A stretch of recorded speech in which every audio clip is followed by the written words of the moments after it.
नमस्कार, मैं हूं वंदना पांडे और आप देख रहे हैं के न्यूज इंडिया। बुलेटिन की शुरुआत करेंगे, उससे पहले हेडलाइंस। उत्तराखंड पंचायत चुनाव की मतगणना के परिणाम आने शुरू, बनेगी गांव की सरकार। पहाड़ी सरकार की चुनावी मैदान में है 32,580 प्रत्याशी। गदेरा में उफान, सेना के वाहन फंसे।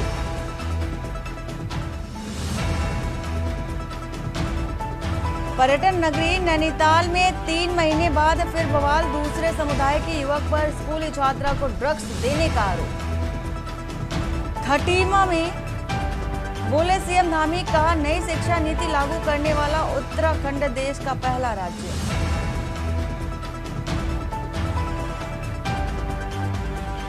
ऋषिकेश में भीषण सड़क हादसा, घायलों को अस्पताल पहुंचाया गया। उत्तराखंड में भारी बारिश का अलर्ट जारी। आप देख रहे हैं के न्यूज, खबरों का सारथी। और उत्तराखंड से खबर आपको बता रहे हैं, चूंकि पंचायत चुनाव का जो नतीजा है वो आ रहा है। आज मतगणना हो रही है, पंचायत चुनाव के नतीजे आने शुरू हो चुके हैं। 7 जिला पंचायत सदस्य विजयी घोषित हो चुके हैं। 240 क्षेत्र पंचायत सदस्य विजयी घोषित हुए हैं और 1360 प्रधान भी विजयी घोषित हुए हैं। पंचायत चुनाव के लिए मतगणना जारी है। तो 7 जिला पंचायत सदस्य विजयी घोषित हुए हैं। त्रिस्तरीय पंचायत चुनाव को लेकर के देखा जा रहा है। अब नतीजे आने शुरू हो चुके हैं। 2 चरणों में मतदान हुआ था और अब नतीजे भी आ रहे हैं। मतगणना हो रही है। वोटिंग की जो काउंटिंग है वो सुबह से ही चल रही है। पंचायत चुनाव के जो नतीजे हैं, परिणाम है, वो भी आने अब शुरू हो चुके हैं। पंचायत चुनाव के नतीजे आने अब शुरू हो चुके हैं और गांव की सरकार चूंकि बनने वाली है। पंचायत चुनाव के नतीजे आने के बाद 7 जिला पंचायत सदस्य अभी विजयी घोषित हो चुके हैं।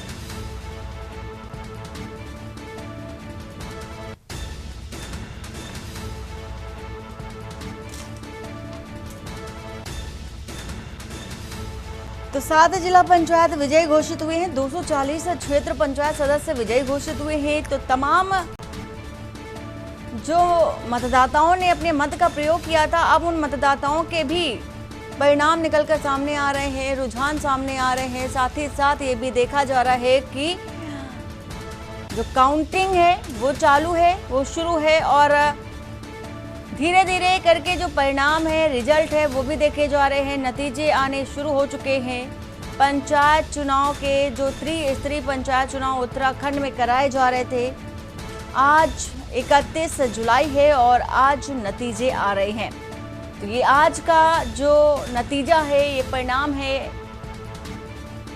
आने वाले दिनों में जब विधानसभा के चुनाव होंगे ये नतीजे ही तय करेंगे, क्योंकि गांव की सरकार, एक छोटी इकाई की सरकार ही बड़ी इकाई को तय करती नजर आएगी और सभी दलों ने इस पर पूरा ध्यान दिया था और पूरी ही जो आजमाइश की थी। इसके बावजूद देखा जा रहा है कि आज नतीजे आ रहे हैं और नतीजे किसके पाले में रहेंगे ये देखने वाली बड़ी बात होगी, क्योंकि तमाम बयानबाजियां भी देखी गई और आज उन बयानबाजियों का भी कितना प्रभाव जनता पर पड़ा, वो रुझान, वो रुख जो है वो देखने को मिलेगा नतीजे आने के बाद। 240 क्षेत्र पंचायत सदस्य विजयी फिलहाल घोषित हो चुके हैं और 7 जिला पंचायत सदस्य विजयी घोषित हो चुके हैं। धीरे धीरे करके जो नतीजे हैं वो आने शुरू हो चुके हैं। जिला पंचायत, क्षेत्र पंचायत सदस्य विजयी घोषित हुए हैं। तो इस वक्त की आपको ये अहम जानकारी दे रहे हैं। आज नतीजे, चूंकि त्रिस्तरीय पंचायत चुनाव के नतीजे आने धीरे धीरे करके शुरू हो चुके हैं और कई क्षेत्र ऐसे हैं जहां पर नतीजे भी आ चुके हैं, विजय भी घोषित हो चुके हैं।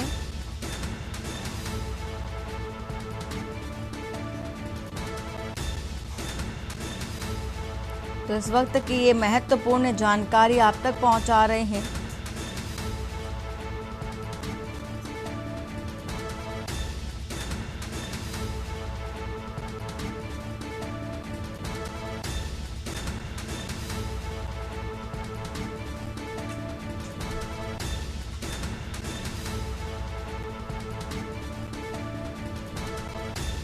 तो पंचायत चुनाव के लिए मतगणना जारी है। लगातार मतगणना चल रही है सुबह से।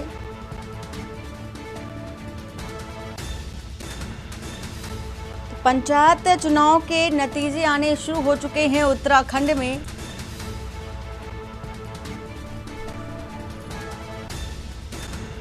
तो उत्तराखंड में त्रिस्तरीय पंचायत चुनाव की जो मतदान की प्रक्रिया है 2 चरणों में पूरी हुई थी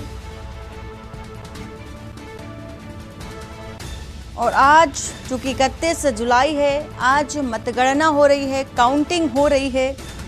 पंचायतों के लिए कुल 10,915 पदों के लिए वोटिंग की जो काउंटिंग है वो प्रक्रिया सुबह 8 बजे से शुरू हुई थी और धीरे धीरे करके रुझान की ओर हम बढ़ रहे हैं, नतीजों की ओर हम बढ़ रहे हैं लगातार।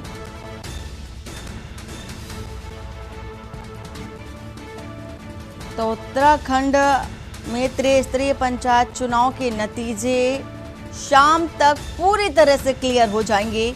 2025 यानी कि त्रिस्तरीय चुनाव नतीजा घोषित करेगा और साफ तौर पर यह भी तय करेगा कि आने वाले दिनों में किसकी सरकार बननी तय है और जनता का जो रुख है वो किस ओर जा रहा है। और देहरादून से खबर, मौसम विभाग का अलर्ट जारी है और देहरादून समेत कई जिलों में भारी बारिश की संभावना है। टिहरी, नैनीताल, चंपावत, बागेश्वर में तेज बारिश। आज से अगले 4 दिन भारी बारिश के आसार। सतर्क रहें, यात्रा से पहले मौसम अपडेट जरूर लें। तो मौसम विभाग की ओर से लगातार चेतावनी भी जारी की जा रही है।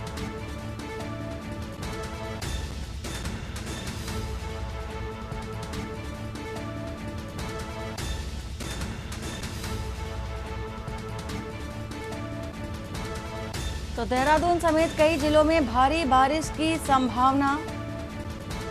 टिहरी, नैनीताल, चंपावत, बागेश्वर में तेज बारिश होने से अलर्ट चूंकि जारी किया जा रहा है। आज से अगले 4 दिन तक भारी से अति भारी बारिश की संभावना व्यक्त की जा रही, आसार नजर आ रहे हैं। देहरादून से आपको ये खबर बता रहे हैं, मौसम विभाग ने पहले से ही अलर्ट जारी कर दिया है और अब कई ऐसे जिले हैं जहां पर भारी से अति भारी बारिश हो सकती है। राजेश वर्मा, ब्यूरो चीफ, हमारे साथ जुड़ चुके हैं।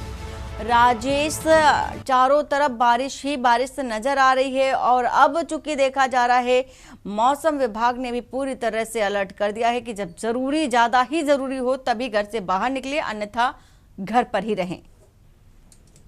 बिल्कुल वंदना, देखिए लगातार देख रहे हैं कि पर्वतीय क्षेत्रों पे लगातार झमाझम बारिश कल देर शाम से ही जारी है और राजधानी देहरादून की बात करें तो लगातार बारिश जो है वो साफ तौर पर देखने को मिल रही है। इसके साथ साथ अगर बात करते हैं तो जो मौसम विभाग है उसने एक बार फिर सचेत किया है कि अगले 24 घंटे में भारी बारिश की संभावना जो है वो कई जिलों में देखने को मिल सकती है, जिसमें अगर बात करें तो देहरादून, चंपावत, बागेश्वर के साथ साथ टिहरी, पौड़ी और नैनीताल जो है वो ये मुख्य जिले हैं जहां पर भारी बारिश की संभावना है और ये सिलसिला वंदना आगे 3 से 4 दिन और चल सकता है। ये भी अनुमान जो है वो मौसम विभाग ने लगाया है। तो अगले 3 से 4 दिन जो है भारी बारिश जो है वो प्रदेश के कई जिलों में देखने को मिलेगी और इसके साथ साथ देखिए मतगणना की जो प्रक्रिया है वो लगातार चल रही है प्रदेश के अंदर। तो कहीं ना कहीं बड़ा उत्साह भी इस बारिश के बीच में मतगणना केंद्रों पे जो है जो प्रत्याशी जो जीत करके आ रहे हैं उनको लग रहा है। और एक बार मौसम में जो मौसम विभाग का एक अनुमान है कि अगले 4 दिन जो है भारी बारिश जो है वो प्रदेश के कई जिलों में हो सकती है। तो कहीं ना कहीं सचेत रहने की भी आवश्यकता है। बिल्कुल राजेश, सतर्क रहने की जो हिदायत है मौसम विभाग की ओर से लगातार दी जा रही है। वही मतगणना की बात कही तो काउंटिंग चल रही है, आज नतीजों की बारी है और सभी में उत्साह भी देखा जा रहा है। हालांकि 2 चरणों में मतदान हुआ था, आज उसके रुझान आ रहे हैं और धीरे धीरे करके आते भी जा रहे हैं। कई जगह ऐसी हैं जहां पर प्रत्याशी को विजय भी घोषित कर दिया गया है। राजेश, बिल्कुल देखिए त्रिस्तरीय पंचायत चुनाव है और जिसमें ये कहा जा सकता है वंदना की 32,580 के करीब जो है ये प्रत्याशी जो है आज अपनी किस्मत का जो पिटारा है वो उनका खुल रहा है और अपनी किस्मत का पिटारा जो है उनका भी कुछ देर बाद जिस तरीके से रुझान आ रहे हैं।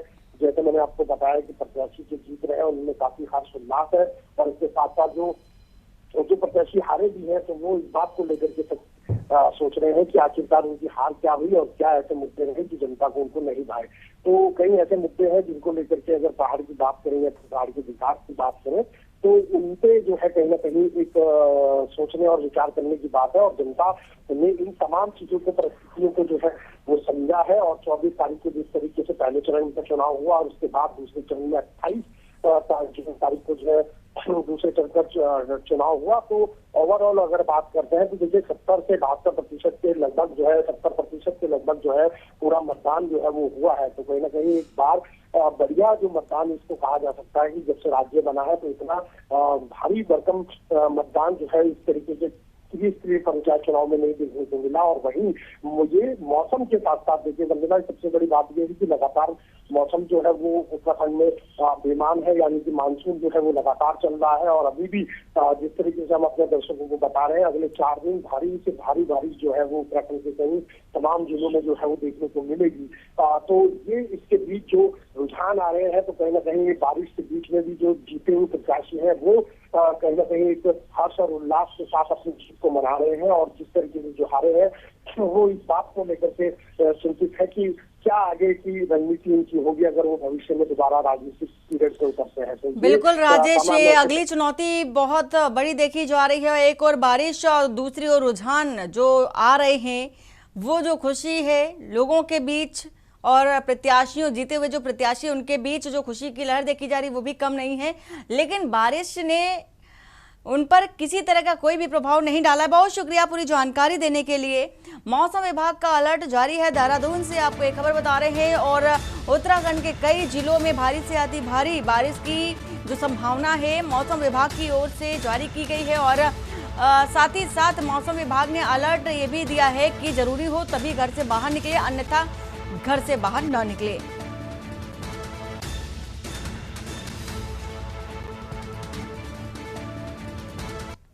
और इस बीच विकासनगर से आपको एक खबर बताने जा रहे हैं। त्रिस्तरीय चुनाव चल रहा है और ऐसे में हयोट नगरी से विपुल चौहान विजयी घोषित हुए हैं।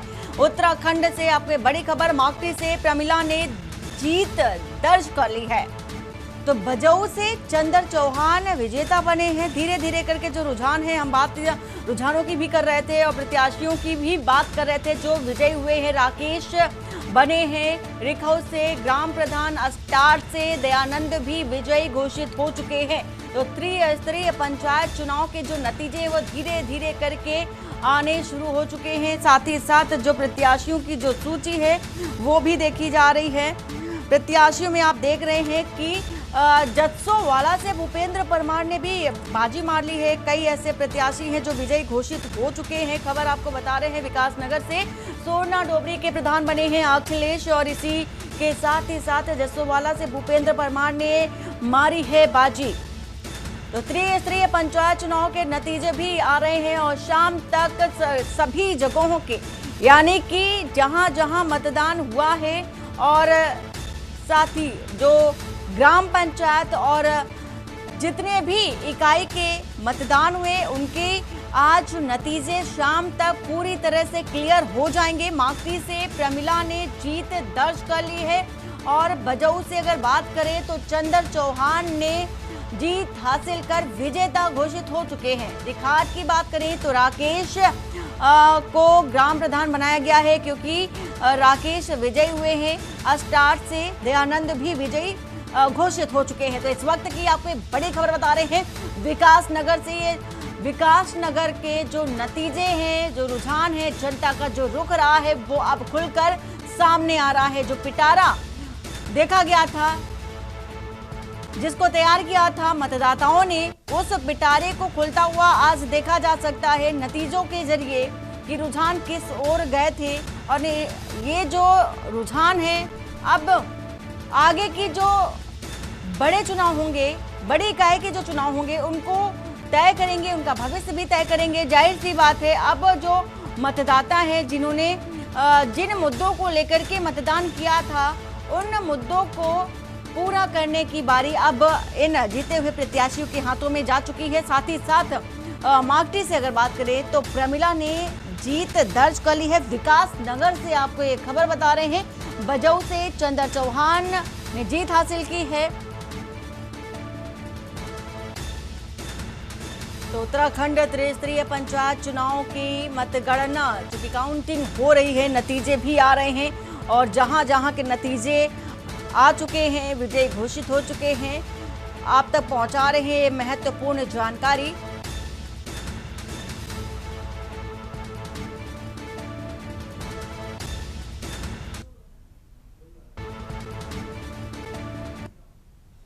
और डोईवाला से भी आपको खबर बताने जा रहे हैं। डोईवाला से इस बीच आ रही है खबर, कालूवाला में नया प्रधान चुना गया है। इस वक्त की बड़ी खबर आपको बता रहे हैं, नया प्रधान चुना गया है। कालूवाला में उमाशाही बनी है ग्राम प्रधान। तो उत्तराखंड के जितने भी जिले हैं, जिलेवार जिले जो नतीजे आ रहे हैं वो आप तक पहुंचा रहे हैं। गांव में खुशी का माहौल है, क्योंकि ग्राम वासियों ने जिस प्रत्याशी को वोट किया था वो नतीजे देखे जा रहे हैं, जीते हुए स्वर में नजर आ रहे हैं। उमाशाही ग्राम प्रधान बनी है और ग्राम वासियों में भी खुशी की लहर है। तो डोईवाला से आपको एक खबर बता रहे हैं, इस वक्त की 48 वोटों से जीत हासिल की है ग्राम प्रधान और गांव में खुशी का माहौल इस बीच देखा जा रहा है।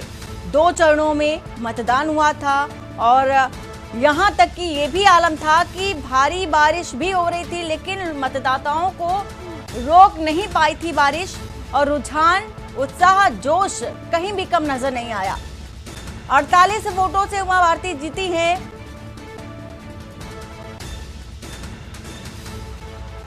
माफ कीजिएगा, उमा शाही जीती है। कालूवाला में नया प्रधान चुना गया है।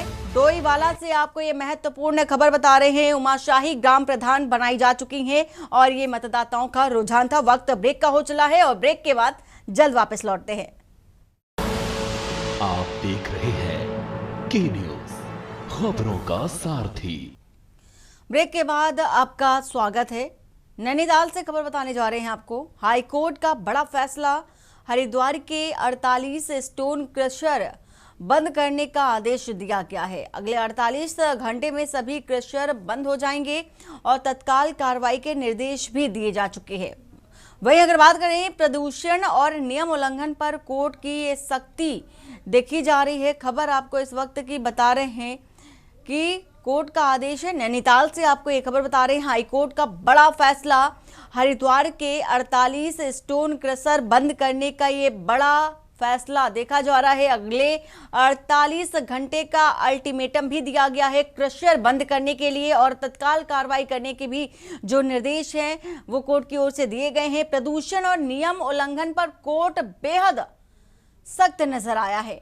तो इस वक्त की खबर आपको बता रहे हैं नैनीताल से, जहां पर प्रदूषण और नियम उल्लंघन करने पर कोर्ट ने अपनी सख्ती दिखाई है, साथ ही साथ निर्देश जारी किए हैं और यह भी देखा जा रहा है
और इस बीच उत्तर प्रदेश के राजधानी लखनऊ से आ रही है खबर, बता देते हैं यूपी के नए मुख्य सचिव पर सस्पेंस कायम है। अब तक केंद्र की मुहर नहीं लगी है, लेकिन सस्पेंस पूरी तरह से बरकरार है। यूपी सरकार ने प्रस्ताव भी भेजा है और इस प्रस्ताव के जरिए तय किया जाएगा कि कौन होगा, लेकिन आदेश लंबित है। तो यूपी के नए मुख्य सचिव पर सस्पेंस कायम है। हमारे साथ सलाहकार संपादक एबक सिंह जुड़े हुए हैं। सर, अभी जो सस्पेंस है बरकरार है, लेकिन अभी ये क्लियर नहीं हो पाया है कि कब ये पिक्चर पूरी तरह से स्पष्ट हो सकेगी, कौन सचिव रहेगा मुख्य। देखिए वंदना, स्थिति ये है कि आज जो मौजूदा मुख्य सचिव हैं मनोज कुमार, वो उनका आज अंतिम दिन है सेवा का, और इनके लिए उत्तर प्रदेश सरकार ने भारत सरकार के को पत्र लिखा था आज से 15 दिन पहले कि इनका 1 साल का कार्यकाल बढ़ा दिया जाए, क्योंकि उत्तर प्रदेश की योजनाओं में इनकी अहम भूमिका रही है और उन्होंने अच्छा काम किया है। ऐसे अधिकारी को एक साल बनाया जाए तो निवेश की सारी योजनाएं जो उत्तर प्रदेश में निवेश आना है उसकी सारी योजनाएं ही देख रहे थे। नकारात्मक जवाब आया ना नकारात्मक जवाब आया, वो अभी सस्पेंस में ही है और किसी प्रकार से आज इनका अंतिम दिन है। लेकिन एक नई चर्चा आ गई है कि देवेश चतुर्वेदी जो भारत सरकार में प्रतिनियुक्ति पे है, अचानक उनका लखनऊ आना सस्पेंस और बढ़ा रहा है। और क्योंकि आज अंतिम दिन है मनोज कुमार का, तो इनका लखनऊ एकाएक आना तो ये क्या संकेत दे रहा है, ऐसा माना भारत सरकार की ओर से आदेश नहीं आता है तब तक ये सस्पेंस बना रहेगा। सस्पेंस तभी खत्म होगा जब देवेश चतुर्वेदी मुख्यमंत्री के रूप में मुख्य सचिव के रूप में चार्ज ले लेंगे। लेकिन अभी इसमें वैसे मुख्य सचिव के पद के कई दावेदार हैं, जिसमें वो प्रमुख मुख्यमंत्री के अपर मुख्य सचिव है एसपी गोयल, वो भी है, और देवेश चतुर्वेदी नाम तो जो सबसे सीनियर है। उसके बाद दीपक कुमार जो एपीसी है उनका भी नाम है। लेकिन ये सस्पेंस जब तक मुख्य सचिव के पद पर किसी की कोई कार्यभार नहीं लेता तब तक सस्पेंस सरकार रहेगा, क्योंकि भारत सरकार की ओर से कोई अभी संकेत नहीं आया कि इसे मुख्य सचिव बनाया जाएगा। लेकिन देवेश चतुर्वेदी लखनऊ आ जाने से चर्चाएं और गर्म हो गई है। अब देखिए आगे होता है क्या। बहुत शुक्रिया सर पूरी जानकारी साझा करने के लिए। यूपी सरकार ने प्रस्ताव भेज दिया है फिलहाल, और बुलेटिन में फिलहाल इतना ही। बाकी की खबरों के लिए बने रहिए आप के न्यूज इंडिया के साथ। नमस्कार। आप देख रहे हैं के न्यूज, खबरों का सारथी।